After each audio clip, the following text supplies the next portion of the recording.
ও আবার রান্নাঘর ছেড়ে তুমি এখানে কি করছো?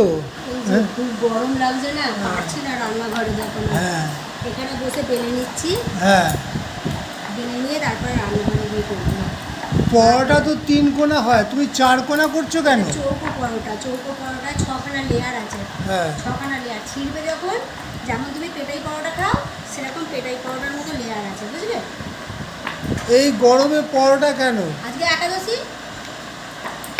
একাদশীতে লুচি হয়, একাদশীর দিনই মানে লুচি। এবার তোমার আজকে কাঁঠাল মাংস খাওয়া হয়েছে বলে আর লুচিটা করলাম না, ভালো লাগছে না গরমে। সত্যি তো, এই গরমে আমি পরোটা। তো পারছি না, দেখো না এখানে বসে বেলছি, এরা রান্নাঘরে যেতেই পারছি না। ঠিক আছে, পরোটাটা করছো, পরোটার সঙ্গে কি করছো? দেখতে আসো। কি করছো দেখি একবার।